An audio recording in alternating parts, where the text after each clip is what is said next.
ನಮಸ್ತೆ, ಎಲ್ಲರೂ ಹೇಗಿದ್ದೀರಾ? ಹೋಪ್ ಎಲ್ಲರೂ ಚೆನ್ನಾಗಿದ್ದೀರಾ ಅಂತ ಭಾವಿಸ್ತಾ ಇದ್ದೀನಿ. ಇವತ್ತಿನ ಸಂಚಿಕೆ ಆಸೆ ಸೀರಿಯಲ್ ಏನಾಗುತ್ತೆ ಅಂತ ನೋಡೋಣ ಬನ್ನಿ. ಯಾರೆಲ್ಲ ನನ್ನ ಚಾನಲ್ ಇನ್ನೂ ಸಬ್ಸ್ಕ್ರೈಬ್ ಮಾಡ್ಕೊತಾ ಇಲ್ಲ, ಸಬ್ಸ್ಕ್ರೈಬ್ ಮಾಡ್ಕೊಂಡು ನೋಡಿ. ಯಾರು ಕೂಡ ಸಬ್ಸ್ಕ್ರೈಬ್ ಮಾಡ್ಕೊತಾ ಇಲ್ಲ, ಪ್ಲೀಸ್ ಸಬ್ಸ್ಕ್ರೈಬ್ ಮಾಡ್ಕೊಂಡು ನೋಡಿ, ತುಂಬ ಹೆಲ್ಪ್ ಆಗುತ್ತೆ ವಿಡಿಯೋ ಮಾಡೋಕ್ಕೆ. ಬನ್ನಿ ಇವತ್ತಿನ ಸಂಚಿಕೆ ಆಸೆ ಸೀರಿಯಲ್ ಏನಾಗುತ್ತೆ ಅಂತ ನೋಡೋಣ. ಈ ಕಡೆ ಭವಾನಿ ಅವ್ರ ಅಪ್ಪನ ಕಾಲಿಗೆ ಬೀಳ್ತಾಳೆ. ಕಾಲಿಗೆ ಬಿದ್ದುಬಿಟ್ಟು, ಅಪ್ಪ ತಪ್ಪಾಯ್ತಪ್ಪ, ನಾನು ಮನೆ ಬಿಟ್ಟು ಹೋಗಿದ್ದು ಅಂತ ಹೇಳ್ತಾಳೆ. ನಿನ್ನ ಮನಸ್ಸಲ್ಲಿ ಏನಿದೆ ಅಂತ ನಾವು ತಿಳ್ಕೊಬೇಕಾಗಿತ್ತು, ತಿಳ್ಕೊಂಡಲ್ಲೇ ತಪ್ಪು ಮಾಡಿದ್ವಮ್ಮ ಅಂತ ಹೇಳ್ತಾರೆ. ನೀನು ಚೆನ್ನಾಗಿರ್ಬೇಕಮ್ಮ ಅಂತ ಹೇಳಿ ಸೋಫಾ ಮೇಲೆ ಕೂತ್ಕೊಳ್ತಾರೆ.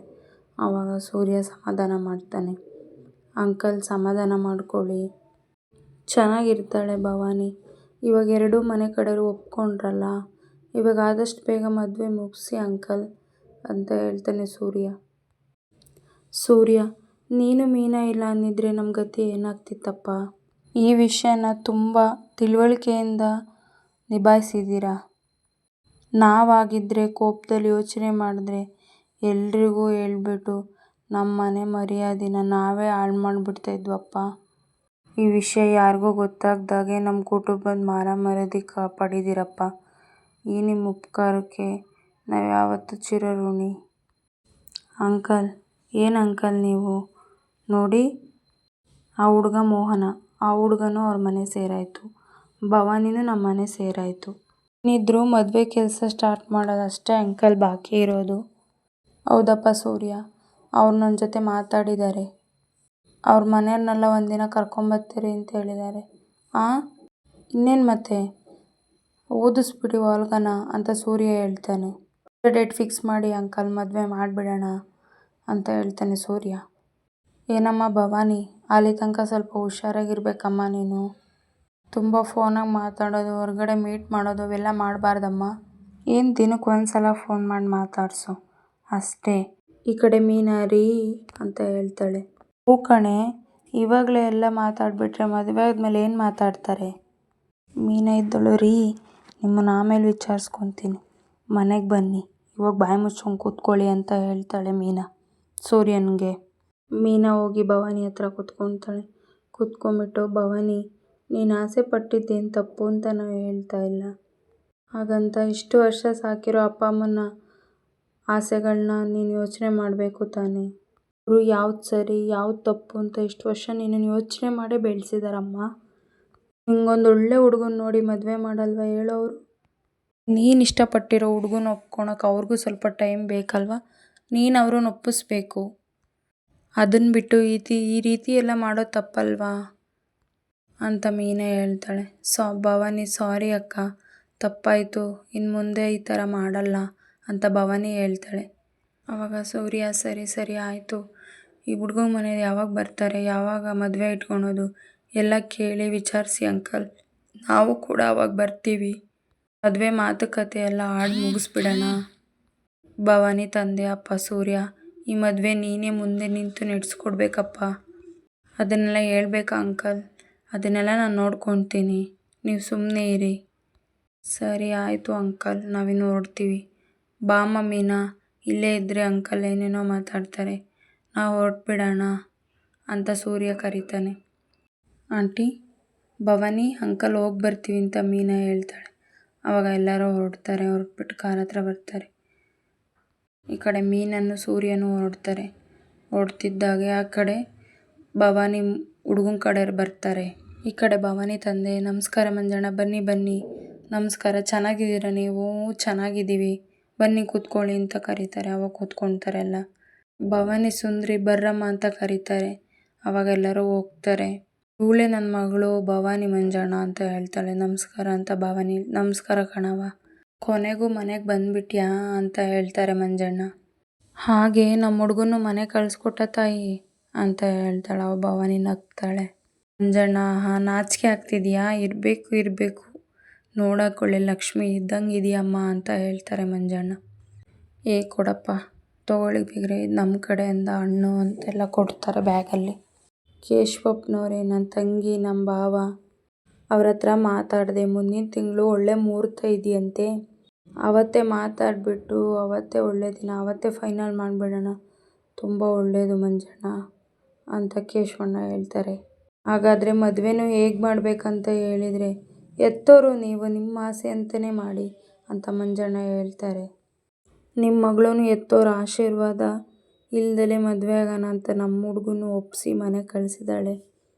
ಇಂಥ ಒಳ್ಳೆ ಹುಡುಗಿ ನಮ್ಮ ಮನೆ ಸೊಸೆ ಆಗಿಬಿಟ್ರೆ ಇದಕ್ಕಿಂತ ಸಂತೋಷ ಇನ್ನೇನು ಬೇಕು ಮಂಜಣ್ಣ ಅಂತ ಕೇಶವಣ್ಣ ಹೇಳ್ತಾರೆ. ಕೇಶವಪ್ಪನವ್ರೆ, ನಿಮ್ಮ ಮದುವೆನ ನಿಮ್ಗೆ ಹೆಂಗೆ ಬೇಕು ಹಂಗೆ ಮಾಡಿಕೊಡಿ, ನಮ್ಮದೇನು ಅಭ್ಯಂತರ ಇಲ್ಲ, ಅದನ್ನೇ ಹೇಳ್ಬಿಟ್ಟು ಹೋಗೋಣ ಅಂತ ಬಂದೆ. ನಮ್ಮ ಶಕ್ತಿ ಮೀರಿ ನಾವು ಮಾಡೋಕ್ಕೆ ಪ್ರಯತ್ನ ಪಡ್ತೀವಿ ಮಂಜಣ್ಣವ್ರೆ. ನಿಮ್ಮ ಹುಡುಗಿಗೆ ಏನೇನು ಮಾಡಬೇಕು ಅಂತ ನಿಮ್ಮ ಆಸೆ ಇದೆಯೋ ಅದನ್ನೇ ಮಾಡಿ. ಹುಡುಗಿ ಚೆನ್ನಾಗಿರೋಕ್ಕೆ ಏನು ಮಾಡಬೇಕೋ ಅದನ್ನೆಲ್ಲ ನಾವೆಲ್ಲ ಸೇರಿ ಮಾಡೋಣ ಕೇಶವಣ್ಣವ್ರೆ ಅಂತ ಮಂಜಣ್ಣ ಹೇಳ್ತಾರೆ. ಮಂಚ, ಬೀರು, ಫ್ರಿಜ್ಜು ಇವೆಲ್ಲ ನಾವು ಖಂಡಿತ ಕೊಡಿಸ್ತೀವಿ. ಮಂಜಣ್ಣ, ಓ ಕೇಶವಣ್ಣ, ನೀವೇನು ಈ ಥರ ಹೇಳ್ತಾ ಇದ್ದೀರಾ? ನೀವು ಅದನ್ನೆಲ್ಲ ಮಾಡಬೇಡಿ, ಸೋದರ ಮಾವ ಆಗಿ ಹುಡುಗಂಗೆ ನಾವೇ ಅದೆಲ್ಲ ಮಾಡಬೇಕು. ಅಲ್ಲ, ನೀವು ಹುಡುಗನ ಮನೆಯವರು ಇದೆಲ್ಲ ಮಾಡಬೇಕಾ ಮಂಜಣ್ಣ ಅಂತ ಹೇಳ್ತಾರೆ. ಮಂಜಣ್ಣ, ನಮ್ಮ ಹುಡುಗನ ಮದುವೆ ಆಗಿ ಬರ್ತಿದ್ದಾಳೆ ಅಂದರೆ ಈ ಹುಡುಗಿ ನಮ್ಮನೆ ಮಗಳಲ್ವಾ, ಎಲ್ಲನೂ ನಾನು ನೋಡ್ಕೊತೀನಿ ಬಿಡಿ ಕೇಶವಣ್ಣ ಅಂತ ಮಂಜಣ್ಣ ಹೇಳ್ತಾರೆ. ಎಲ್ಲದೂ ಒಳ್ಳೆ ರೀತಿಯೇ ಆಯಿತು. ನಿಮ್ಮ ಫ್ರೆಂಡ್ ಮಗನೇ ನಮ್ಮ ಅಳಿಯಂದ ಹತ್ರ ಮಾತಾಡಿ ಒಪ್ಕೊಳಂಗೆ ಮಾಡವನೆ, ನಾವೆಲ್ಲರೂ ಅವನಿಗೆ ಥ್ಯಾಂಕ್ಸ್ ಹೇಳಬೇಕು ಬಿಡಿ ಅಂತ ಮಂಜಣ್ಣ ಹೇಳ್ತಾರೆ. ಅವನು ನಮ್ಮ ಮಗ ಇದ್ದಂಗೆ, ಈಗ ತಾನೇ ನಮ್ಮ ಮಗಳನ್ನೂ ಕರ್ಕೊಂಡು ಬಿಟ್ಟೋದ್ರು ಮಂಜಣ್ಣ. ಆದರೂ ಕೇಶವಣ್ಣ, ನಾನೊಂದು ಸಲ ನೋಡಬೇಕಿತ್ತು ಅವ್ರನ್ನ. ಅದಕ್ಕೇನಂತೆ, ಇವಾಗಷ್ಟೇ ಹೋಗಿದ್ದವರು, ಫೋನ್ ಮಾಡಿ ಕರೆಸ್ತೀನಿ ಅಂತ ಹೇಳ್ತಾನೆ. ಬಿಡಿ ಪರವಾಗಿಲ್ಲ, ಏನೋ ಕೆಲಸದ ಮೇಲೆ ಹೋಗಿರ್ತಾರೆ, ಇನ್ನೇನು ಮದುವೆಗೆಲ್ಲ ಒಟ್ಟಿಗೆ ಸೇರ್ತೀವಲ್ಲ ಅವಾಗ ನೋಡಿ ಮಾತಾಡ್ಸಿದ್ರೆ ಆಯಿತು ಬಿಡಿ ಕೇಶವಣ್ಣ ಅಂತ ಮಂಜಣ್ಣ ಹೇಳ್ತಾರೆ. ಸುಂದ್ರಿ, ಹೋಗಮ್ಮ ಇವರಿಗೆ ಟೀ ಮಾಡ್ಕೊಂಬರ ಅಂತ ಹೇಳ್ತಾರೆ. ಆವಾಗ ಹೋಗ್ತಾರೆ ಕೇಶವಣ್ಣನ ಹೆಂಡ್ತಿ. ಮಂಜಣ್ಣ, ಈ ಮದುವೆ ಕಾರ್ಯ ಎಲ್ಲ ನೀವೇ ಮುಂದೆ ನಿಂತು ನೋಡ್ಕೋಬೇಕು, ಅದನ್ನೆಲ್ಲ ನಾನು ನೋಡ್ಕೊತೀನಿ, ಚಿಂತೆ ಬಿಡಿ ಕೇಶವಣ್ಣ ಅಂತ ಹೇಳ್ತಾರೆ. ಈ ಕಡೆ ಮೀನಾ ಒಂದೇ ಸಮ ಶೀನ್ತಾ ಇರ್ತಾಳೆ ಅಡುಗೆ ಮನೆಯಲ್ಲಿ. ಸೂರ್ಯ ಬರ್ತಾನೆ. ಏನೇ ಇದು ಮೀನಾ, ಏನಮ್ಮ ಇದು, ನನ್ನ ಹೆಂಡ್ರಿಗೆ ಡಿಸ್ಕ ಅಂತ ಮ್ಯೂಸಿಕ್ ಬರಬೇಕು, ನೀನೇನಮ್ಮ ಯಾಕೆ ಅಂತ ಇದೆಯಾ ಅಂತ ಸೂರ್ಯ ಹೇಳಿ ಕಿಂಡಲ್ ಮಾಡ್ತಾ ಇರ್ತಾನೆ ಮೀನನ್ನು. ದೂರ ಹೋಗ್ರಿ, ನಿಮಗೂ ಆಗುತ್ತೆ ಅಂತ ಮೀನಾ ಹೇಳ್ತಾಳೆ. ಈ ಸೂರ್ಯನಿಗೆ ಏನೂ ಆಗಲ್ಲ, ಏನೂ ಬರಲ್ಲ ಅಂತ ಹೇಳ್ತಾಳೆ ಸೂರ್ಯ. ಆವಾಗ ಸೂರ್ಯನು ಸೀನ್ದಾಗ ನಿಮಗೂ ಬಂತಾ, ಏನೇ ಅಡುಗೆ ಮನೇಲಿ ಏನೋ ಘಾಟ್ ಹಾಕ್ಬಿಟ್ಟಿದೆಯಾ ಮೀನಮ್ಮ ಅಂತ ಸೂರ್ಯ ಹೇಳ್ತಾನೆ. ಮೀನನ್ನು ಸೂರ್ಯನು ಸೀನ್ತಾ ಇರ್ತಾರೆ. ಆವಾಗ ಶಾಂತಿ ಬರ್ತಾಳೆ. ಇದೇನು ಮನೆನಾ ಇಲ್ಲ ಮಾರ್ಕೆಟಾ, ಏನು ಹಿಂಗೆ ಸೀನ್ತಾ ಇದ್ದೀರಾ ಅಂತ ಹೇಳ್ತಾಳೆ. ಹಿಂಗೆ ಸೀನ್ ಕ್ರಿಯೇಟ್ ಮಾಡ್ತಾಯಿದ್ದೀರಾ, ಏನಾಗಿದೆ ಅಂತ ಗೊತ್ತಿಲ್ಲ ಸಕ್ಕರೆ, ಆವಾಗಿಂದ ಮೂಗಲ್ ಸೀನ್ ಬರ್ತಾನೆ ಇದೆ ಅಂತ ಸೂರ್ಯ ಹೇಳ್ತಾನೆ. ಏನೇ ಇದು, ಹೆಣ್ಮಗಳು ತಾನೇ ನೀನು, ನಯ ನಾಜೂಕು ಗಂಭೀರಂಗ ಏನೂ ಇಲ್ವಲ್ಲೇ ನಿನಗೆ ಅಂತ ಮೀನಂಗೆ ಬೈತಾಳೆ ಶಾಂತಿ. ಸೂರ್ ಕಿತ್ತೋಗೋ ಥರ ಸೀನ್ತಿದೆಯಲ್ಲೇ ಅಂತ ಬೈತಾಳೆ ಶಾಂತಿ. ಸಾಕು ನಿಲ್ಲಿಸೋ ಅಂತ ಶಾಂತಿ ಸೂರ್ಯಂಗೆ ಹೇಳ್ತಾಳೆ. ಸಕ್ಕರೆ, ಅದು ಬಂದಾಗ ಯಾವಾಗ ಬರುತ್ತೆ ಅಂತ ಗೊತ್ತಿಲ್ಲ, ಅದು ಹೋದಾಗ ಯಾವಾಗ ಹೋಗುತ್ತೆ ಅಂತ ಗೊತ್ತಿಲ್ಲ. ಈ ಕಡೆ ಶ್ರುತಿ ಚಪ್ಪಾಳೆ ಹೊಡೆದು, ವಾವ್ ಸೂರ್ಯ ಅವರೇ, ಏನು ನಿಮ್ಮ ಬ್ರಿಲಿಯಂಟ್, ಏನು ಡೈಲಾಗ್ ಹೊಡೆದ್ಬಿಟ್ರಿ ಅಂತ ಹೇಳ್ತಾಳೆ.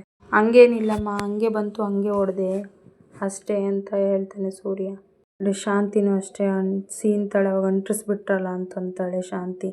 ಈ ಕಡೆ ರೋಹಿಣಿ ಮನೋಜ್ ಫೋನಲ್ಲಿ ಮಾತಾಡ್ತಾ ಇರ್ತಾರೆ.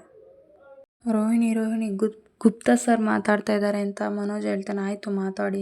ಗುಡ್ ಮಾರ್ನಿಂಗ್ ಸರ್ ಅಂತ ಹೇಳ್ತಾನೆ ಮನೋಜ್.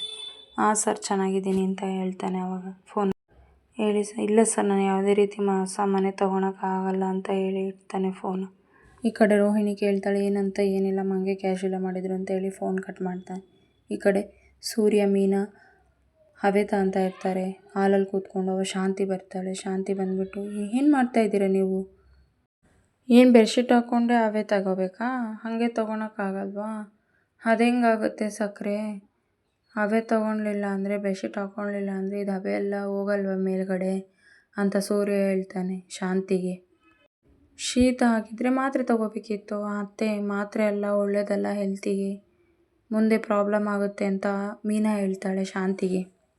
ಅದಕ್ಕೆ ಆವಿ ತೊಗೊತಾ ಇದೆ. ಏನೇ ನೀನು ಆವಿ ಪಾವಿ ಅಂತ ಇದೆಯಾ, ಆ ಥರ ತೊಗೊಳೋದಾದರೆ ರೂಮಲ್ಲಿ ಕೂತ್ಕೊಂಡು ತೊಗೊತಾರೆ, ನಡು ರೂಮಲ್ಲಿ ಯಾರಾದರೂ ಕೂತ್ಕೊಂಡು ಹಾಲಲ್ಲಿ ಇನ್ನೊಬ್ರು ಡಿಸ್ಟರ್ಬ್ ಮಾಡಿಕೊಂಡು ಆವಿ ತೊಗೊತಾರೇನೆ ಅಂತ ಹೇಳ್ತಾಳೆ. ಅವ ಮತ್ತೆ ಸೂರ್ಯ ಬಾರಮ್ಮ ಆವಿ ತೊಗೊಳೋಣ ಅಂತ ಹೇಳ್ಕೊಂಡು ಕೂತ್ಕೊತಾನೆ. ಕೂತ್ಕೊಂಡು ನಂಗೆ ಸಾಕು ರೀ ಅಂತ ಎದ್ದು ಹೋಗ್ತಾರೆ. ಸೈಡಿಗೆ ಹೋಗ್ಬೇಕಾದ್ರೆ ಮನೋಜ್ ಬರ್ತಾನೆ. ಮನೋಜ್ ಬಂದ್ಬಿಟ್ಟು ಅದು ಬಿಸಿನೀರು ಒದ್ದು ಬಿಡ್ತಾನೆ, ಎಲ್ಲ ಕಾಲ ಮೇಲೆ ಚೆಲ್ಲುತ್ತೆ, ಕೂಗಾಡ್ತಾನೆ ಅಮ್ಮ ಅಂತ. ಏನಮ್ಮ ಬದುಕಿದ್ದಾಗೆ ನನ್ನ ಕಾಲ ಚಿತೆ ಮೇಲೆ ಇಡೋ ಥರ ಮಾಡ್ಬಿಟ್ನಮ್ಮ, ಹಂಗೆ ಸುಡ್ತಾ ಇದೆ. ಏನಾಯ್ತಮ್ಮ, ಕಣ್ಣು ಕಾಣಿಸ್ಲಿಲ್ವೇನೋ ನಿನಗೆ ಇಷ್ಟು ದೊಡ್ಡ ಪಾತ್ರೆ ಇರೋದು ಅಂತ ಸೂರ್ಯ ಬೈತಾನೆ. ಆವಾಗ ರೋಹಿಣಿ, ಗೊತ್ತಾಗ್ಲಿಲ್ವೇನ್ರಿ ನಿಮಗೆ, ನಡು ಮನೇಲಿ ಯಾರಾದರೂ ಕೂತ್ಕೊಂಡು ಅವೇ ತೊಗೊತಾರ, ಎಲ್ಲಾದರೂ ಒಂದು ಮೂಲೆಯಲ್ಲಿ ಕೂತ್ಕೋಬೇಕು ತಾನೆ.